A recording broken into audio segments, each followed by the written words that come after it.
Welcome to the Del Walmsley Radio Show. And now your host, multi-millionaire, national award-winning investor, CEO and founder of Lifestyles Unlimited, Del Walmsley. Welcome to the Del Walmsley Radio Show, where the hype ends and the help begins. I'm your host, Del Walmsley, and as always, we're working on your financial freedom. Today, my friends, I'm going to start the show off discussing how to learn. It sounds like a strange topic, I'm sure, but if you ask yourself a question, if I could have any skill set in the world, what would it be? And it would, to me, it would be the ability to learn anything instantly, very quickly. You see these guys on TV with didactic memories, and they can memorize anything, read a book in 10 seconds, and, know all this stuff and information, everything.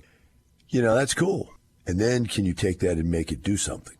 Can you do something practical with that? Well, I'm sitting here now, and the reason, just bring this to you, why this is coming to light, is that a few weeks ago I've kind of completed a couple of my life's projects, and my life is filled with hobbies and life projects. Now that's pretty much all I have left in life, and I have lots of them, so I'm not running out. But I completed a couple of them, and I decided to go and take back up playing guitar again.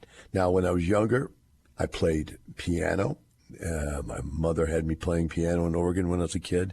Then in high school, I played in the band. And then when we got to the end of high school, I was playing guitar.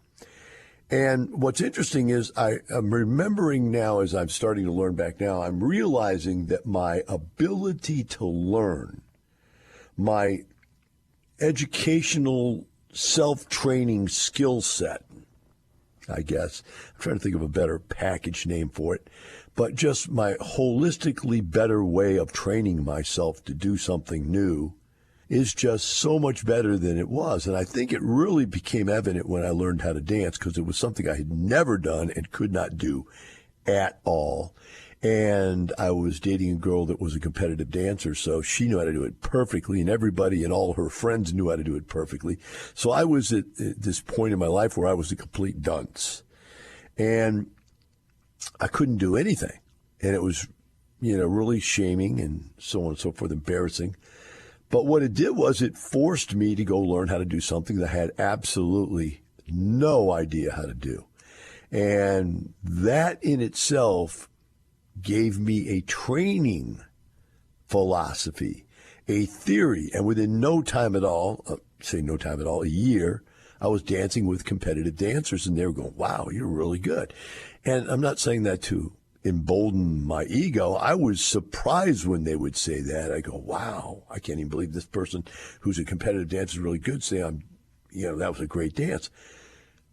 But what I'm trying to point out to you is that whether I just had a lucky dance, which I doubt, or if I was faking it till you make it, which I don't think these people wouldn't see right through, I think the reality is that I was able to pull myself up in level of ability and skill at a much faster rate than I used to. And so I was really pretty happy about all that. And so now when I go back and I'm learning to play guitar again, it's amazing to me because I remember absolutely nothing. I mean, I remember maybe 10 chords, what they call the cowboy chords. And I understand how to hold the guitar. And, of course, I've already got the equipment because I had all the equipment and everything.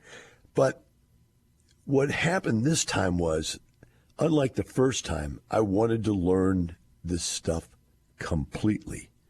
And it led me to come to the conclusion for today's show to talk to you about 3 different types of learning. Because as a mentor for 32 years now, I've had to run up against people had different forms of learning. They just had to do it their way. There was a different way of doing it. And I'm going to lay these out for you right now, and maybe you can relate to one of them. One of them is I got to do it right now, the instantaneous gratification disease person who says, look, I'm going to go out there and I'm going to be a real estate investor. And what would happen is they would go to a free workshop and decide that they were going to learn what we had to teach. They would, sign up for the 2-day seminar. And when they'd show up at the 2-day seminar, they'd go, Del, I just bought a house like a day ago or 2 days ago. What do you mean? You haven't even taken the seminar yet. Oh, no. I was really motivated when I came out of the, your introductory seminar, so I went out and bought a house, having no idea how to do it. And now you're into something wrong. You've got this mistake you've got to overcome. And that's really a problem about learning anything. If you're that type of person that just goes and does it, right, you may get away with doing it, but in 9 times out of 10, you're doing it wrong. And once you build up those bad habits, they're going to hold you back. In this case, you've got a piece of real estate that doesn't make you any money, that might cost you money, that might deflate your motivation, might destroy your spouse's motivation for you wanting to do more of this, because your spouse will look at you and you're an idiot. You said this stuff was going to work, you went out and did it, didn't work at all, and then your spouse is bitter. Now, luckily, many times the spouses will come to the 2-day with their spouse and hear that, wait a minute, you did absolutely everything backwards from what you should have done. And the guy or gal, whoever it is that went and did that, will generally say, you're right. I did it completely wrong. In fact, I think this seminar's for me because it is exactly what I found. And so those people don't always fail, but they start with a setback. Or they run real fast into some deals and get into some real estate deals, but then they can't keep perpetuating that wealth and growing it because they've done things that are wrong that have locked them into stuff they can't get out of, or they can't mature or perpetuate. And so they can't grow their wealth. They just got a couple pieces of real estate and boom, it's over. And I see that happen to people. They go buy 1 or 2 or 3 pieces of real estate. They'll do it wrong. They're out of money. They can't get out of the deals they did. And their real estate career is over. Okay? Now let's look at the complete other opposite side. And these are the analysis paralysis type of people. These are the people that want to study everything. They want to know every detail about everything before they even take one step. I mean, these people are so crazy as to thinking, I need to know how to write a contract. You don't need to know how to write a contract. You need to know what a contract is and who you go to get it written for you. You don't need to learn 4 years of legal practice or 2 years of real estate agency practice to be able to do something that you don't even need to do for yourself, somebody else can do. You need to understand the theory of how it works. You need to have gone through it with somebody else taking you through it so you know how to fill out the blanks. But you don't need to understand every single minute detail at first. That will come. And that's the point. If you do this educational process correctly, it will all come. So those people study and study and study and study and never take any action, right?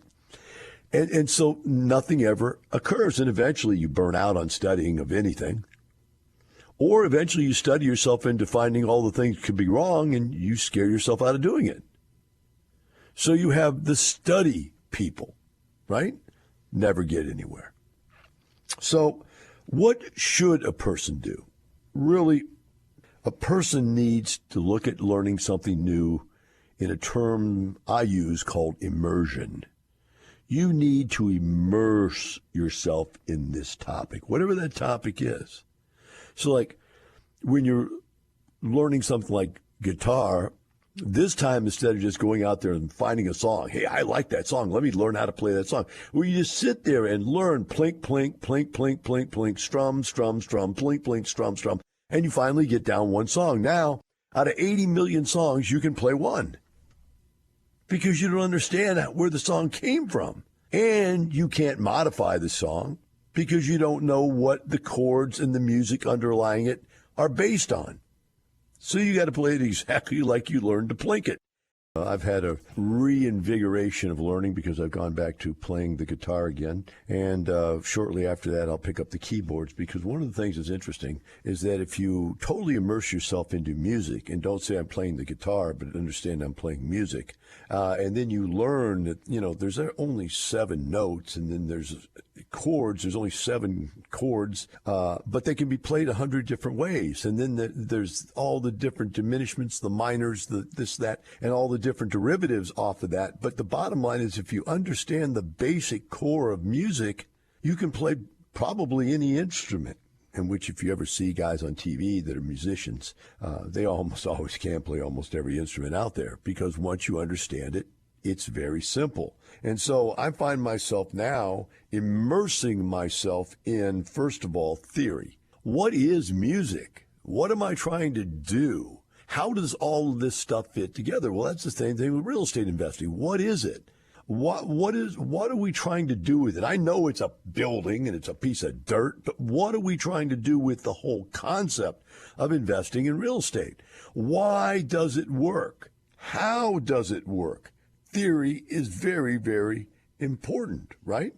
And then when you take theory, you start to hone theory down into, okay, now that I know what it's supposed to do for me, it's supposed to create cash flow, create capital gains, give me instant wealth by equity capture. It's supposed to reduce my overall tax burden each year, et cetera, et cetera, et cetera.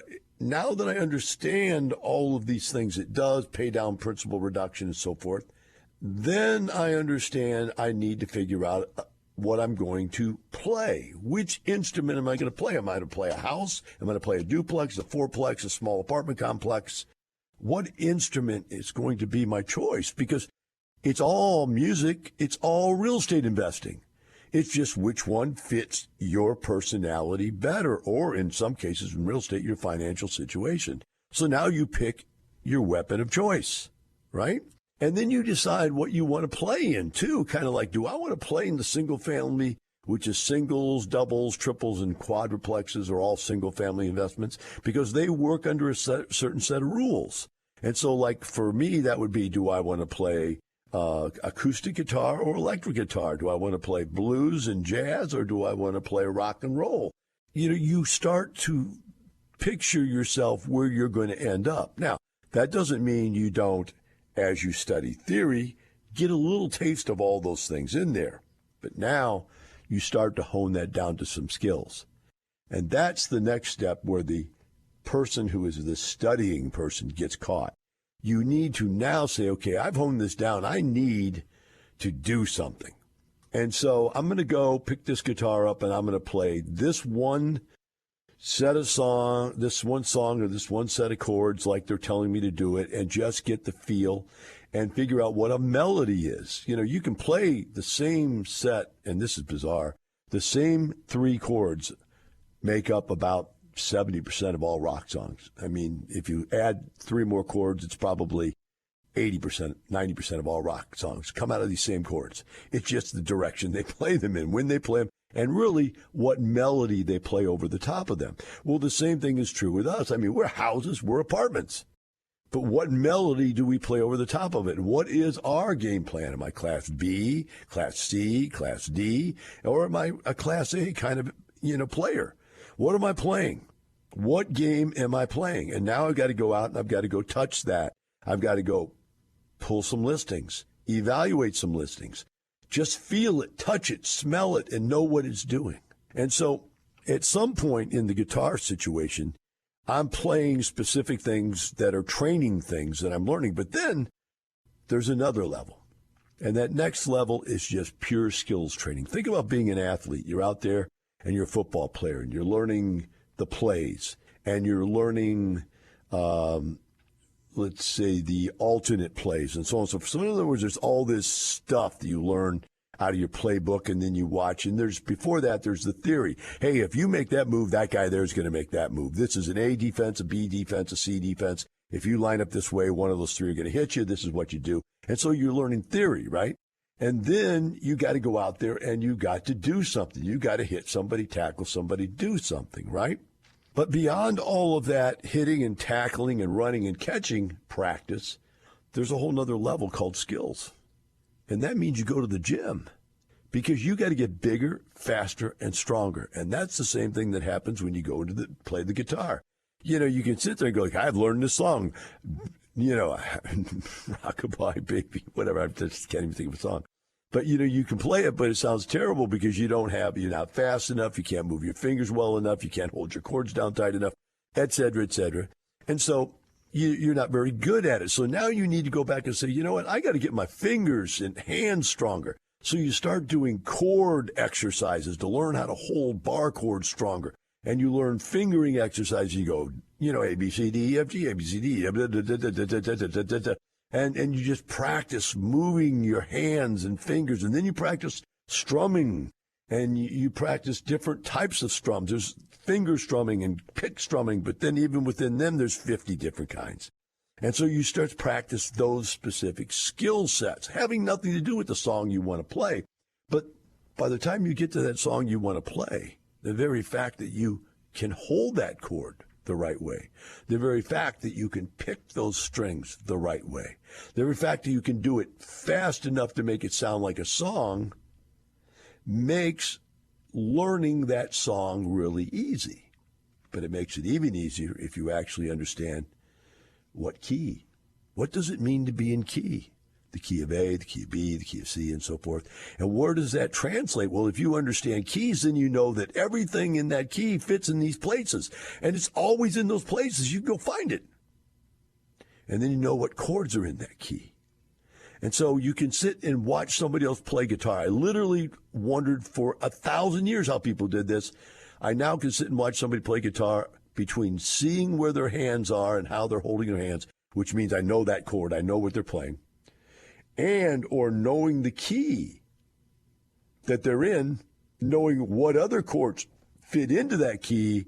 Even if I can't really tell where their fingers are at on the thing, I can actually just figure it out. I couldn't do that all before. And I've only been playing guitar for about 2 weeks now again.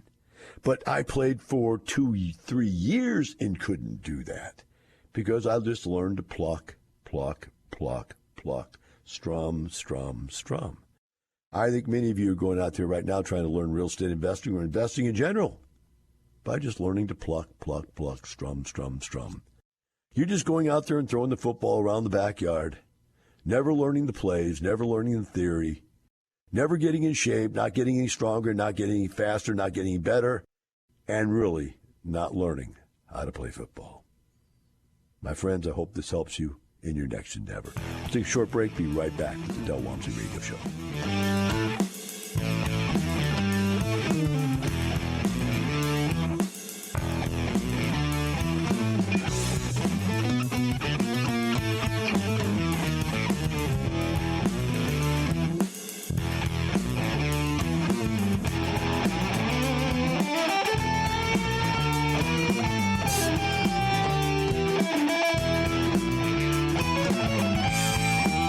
Teaching you with a roadmap to creating the lifestyle you really want. Keep listening. The Del Walmsley Radio Show returns in moments. I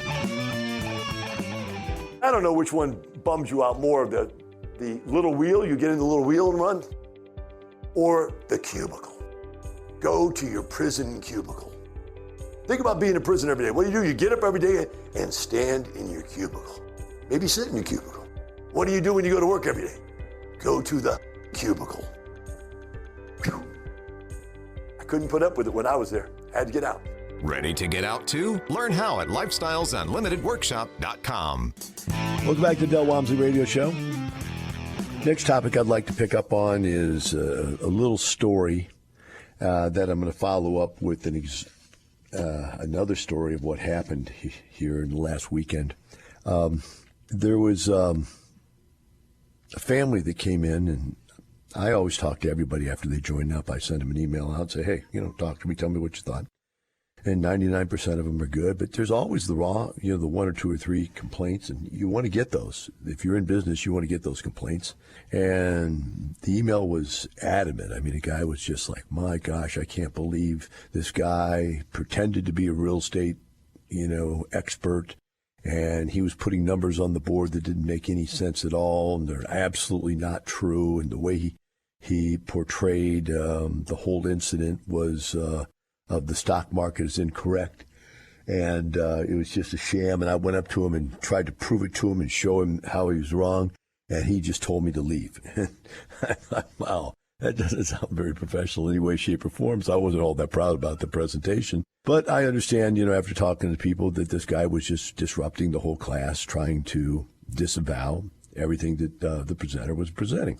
Now, the presenter is presenting materials, although I have yet to know exactly what he said, but he's presenting a base core of materials that's basically showing that what we do in real estate, not real estate itself, but what we do in real estate is about 3 times more profitable than the stock market is in the long run. And maybe even more than that in some cases, depending on if we're in a marketplace where you can get away with a bunch of stuff like if there's a crash, then we could do 10 times faster than the stock market. But in this case, the guy, after further research, it was found out that he was a young financial planner. So obviously he had just learned his trade as a financial planner. All the numbers he had been trained to believe were fresh in his mind, and he was ready to defend them, that the stock market was not the end-all be-all. The guy wasn't that arrogant. He actually said he believed in real estate as a portion of the portfolio, and his parents had been to Lifestyles and done it. But he didn't like the way what was being portrayed about the stock market. Now, you can understand what's happening here. The gentleman is a stockbroker, a young one. He's decided to make this his life's work. Now, Kirby Haynes was the same way when he joined. He came to my seminar, was always telling you all these things about finances and about stocks, the stock market, and annuities. And he knew it all because he was a financial planner and had all these licenses and everything. Young kid, just like this guy's a young guy. And you're out there to, help the world, change the world, retire people, right? But their way of retiring people is by the time they're 65 years of age, right? That's their plan, 65, 70 years of age. What we do here will make sure you're happy at that point in your life. Our plan is 3 to 5 years, you're going to be done. You're going to be retired, and it's going to be great. So when you hear that in your financial planning, going, hey, I got to hear this. I got to know what the heck they're doing. But when you come and the time was spent to put down the stock market, and that's what I don't understand. I used to put it down when I first started teaching real estate because I felt like I needed to make my argument. But at this point, I don't need to make that argument anymore. The stock market is what it is. But hey, I've retired thousands of people in just a few years. So now I stand on my own experience and I stand on our results, and I don't have to stand on the fact that many, many other people have been burnt by the stock market. And we all know they have. We know tons of people. In fact, probably my business wouldn't be here if there hadn't been tons of people who have been burnt by the stock market. But at this point, this guy just wasn't having it. And so, he said, I want my money back. I said, there's no problem. I'll be happy to give you your money back.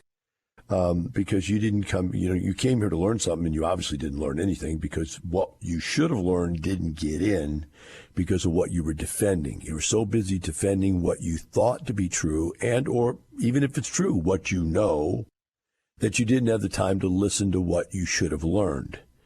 And, I feel sorry for the guy. Actually, I offered him a chance to go listen to a different speaker in case maybe a different speaker would just hit his personality differently. And I find different speakers in different subjects do touch me differently. Like I said in the last segment, in learning, I like to learn a little bit here and a little bit there and a little bit there. Now, not from Lifestyle's situation, like not in the fact that, okay, we're going to have different theories.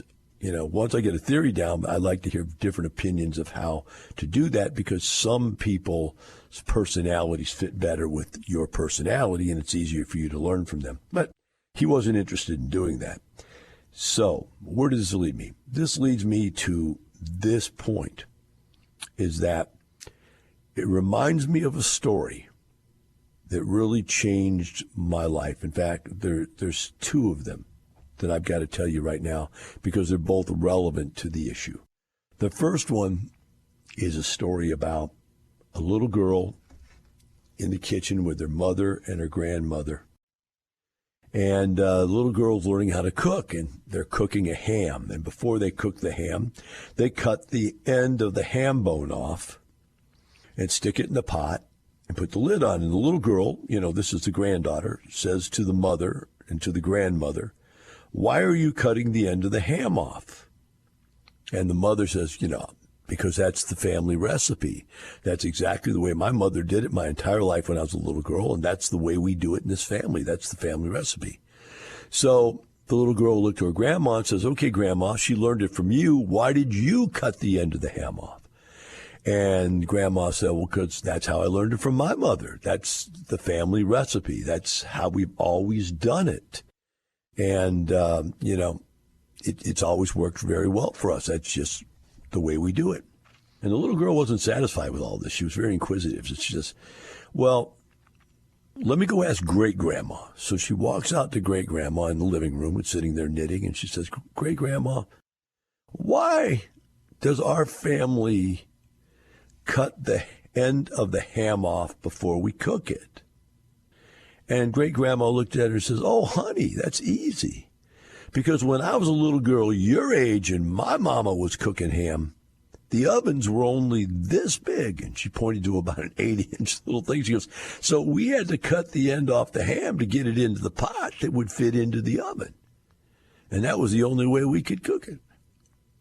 So there you go. 4 generations of doing something the same way because the other way of doing it didn't exist at the time that the way that they did it was created. And that's what I felt about this guy. I mean, I said, it's sad because the knowledge that has been handed down about 401ks and stock market and mutual funds for a long time, that was the big thing. Get into a good mutual fund. I think that was a Dave Ramsey thing. Get into a good mutual fund because they diversify and everything. Diversification. Warren Buffett even said diversification's terrible. And he calls, everybody else calls it diversification. Warren Buffett calls it diversification. So we have these ideas that are handed down to us from generation to generation to generation, and they don't change much. And so you get this young guy there, and he's got 5 generations of education. He's gone to this college, and these people, these old gray men with great respect, are touting these theories that have been around for 10, 20, 30, 40 years, 4 generations. They believe this to be the way to do it. And then he comes to our seminar, and we just explain to him, look, we don't need to cut the end off the ham. We don't even need the ham. We don't even need to cook it that way. We can do it completely different and do it much better. And man, that's got to hurt. That has got to hurt. In fact, it's got to hurt this bad. And it reminds me of a story where the great Missouri Battleship was sailing through the night, and all of a sudden they saw a light off their starboard bow, and the captain goes, hey, signal that guy to get out of our way, and like go left or something like that. I don't know how that stuff works. And the guy signaled, and the light signaled back, no, you go left. And he goes, no, signal me again. He goes, go left. And the guy goes, no, you go left. He goes, look, we are the great Missouri Battleship. We will blow you out of the water if you don't go left. And the guy signaled back, hey, I'm the lighthouse, and you're going to run into the wall if you don't go left. There it is, guys. You can break yourself against old theories that don't work because they will break you. But you cannot break them. I want to bring up a topic here that's really a negative topic, but I'll bring it up anyway because I think it's something to share that might help somebody. Hopefully it help one person out there. But I have this deal I do when I do the seminar. And I tell people to turn to the back of the book right at the beginning. I said, on the back page, please write this in. I will not do what Del said to do. I've been doing that now for 32 years, giving the seminar. And the reason for that is I learned very quickly that people all want to reinvent the wheel. They want to do it their way. They want to do it their way because it's the easy way and they want the shortcut. They want to do it their way because it's the something for nothing and they don't have to put anything into it and just take, massive risk. They want to do it their way for any number of reasons. One times just for their ego to say, I did something that Del didn't do. I've had so many people do that. In fact, I learned early on in consulting, don't tell people they can't do something, they'll try to do it. I just have to suggest the reasons why that one's not a very effective plan. Because if I say don't do it, that's almost like a given slap in the face to somebody. Well, I'll prove you wrong. I can do it, right? And so what I've seen happen here in the last couple of years is a few deals I don't know how many. I don't really want to put a number to it, but I'll just guess. Let's say 5 deals in 2 or 3 years, where the syndicators / what we call lead investors here, who may have been very, very successful when they first started, eventually got to the point where they got what I call the Midas touch syndrome. And the Midas touch syndrome says that everything I touch will turn to gold because I'm great. So in other words, all these wonderful things we taught them how to do in real estate, which has made them very successful and rich, they no longer believe it's because of all those wonderful things we taught them. They start to believe it's because they're wonderful themselves. And they decide that they can go take on transactions, deals in things that we say don't do. We highly recommend that's not what you should do. Well, why should you listen to me? Well, let's just line it out here. I've been doing this for 35 years. I started 35 years ago doing investing myself. I've been helping people for 32 years, which means over 32 years we've had 50,000 clients. For the first 20 years, I touched every single one of them. I was the consultant after that. Now we have lots of people consulting. But yet anything that ever goes wrong always comes back to me. I get to hear about it. So we know we have this collective database of information about what doesn't work. And we keep putting that out there. That's what our educational program does. It says, hey, do this, don't do this. How do we know? Well, because this person did it. It didn't work. So 32 years of teaching, 35 years of trying to make my own mistakes. That's a lot of stuff that you can figure out how to do wrong that somebody's already figured out how to do wrong, and you don't need to make that same mistake. So you should listen. In fact, especially since you pay for it to come to a seminar or an educational program or a mentoring program, you should listen to what we tell you. These 4 or 5 people that I'm talking about have had grave losses, massive losses for themselves and their investors that are with them, are losing money, or lost lots of money. And every single one of them, at one point in time, would have been considered a great investor. They were doing a great job. They were, heroes maybe even. But that heroism gets into your head, and then it's like, okay, I'm not going to listen to Dell anymore. And you say, well, why should we listen to Dell? Well, for one reason, it's because I'm more conservative than you are. My rule number 1 is don't lose money. Your rule number 1 is get rich. Think of the difference. Mine is take no risks that mean lose all your money. Yours is take any risk to get where you want to be. You need my conservative nature to control your aggressive nature. And that's why you should listen to me. I'm not the richest guy because I'm not trying to be the richest guy. What I'm trying to be is the safest guy and make the least number of mistakes at the same time of growing. Because a lot of times you can figure out, I can tell you how to never fail, never try. And I tell mentors all the time, the easiest way to be a mentor is just tell everybody, no, that's too risky. But that doesn't solve any problem. The problem is figuring out what will work. But there are some stuff that just doesn't work. And no matter how hard you try, no matter how smart you are, no matter how much money you throw at it, it doesn't work. So the conservative nature is a major reason why you should listen to me. In other words, I've got hands-on experience. Many people that are out here doing this right now have taken classes to learn how to do it, but have never actually worked in and on their real estate. I started as the maintenance man, the supervisor, manager, salesperson. I was every part of that at every level, from houses, duplexes, fourplexes, small apartments to middle-sized apartments, all the way up. I've done it all. Many of you have never even tried to sign a lease, never even tried to lease an apartment, never gone and fixed something. You should probably listen to me. Another thing is I've been through market changes, ups and downs, all over the place. So I know how much the market can swing. Many of you have come in at the bottom of the market and watched it only go up the entire time you've been in it. You have no idea what the possibilities are for the downside. And the other thing is, I'm one of the older guys here. I've been through different stages of wealth building at different ages because you really should have a different plan at each part of your life. That's what's really important, is to see where are you in life and how should your plan work around that position you have in life. And that's something that only I can bring because there's not very many old dudes. In fact, whenever real old guys come, they always send them to me. Well, my friends, remember always, it's not the money, it's the lifestyle. Have a wonderful day. We'll see you tomorrow.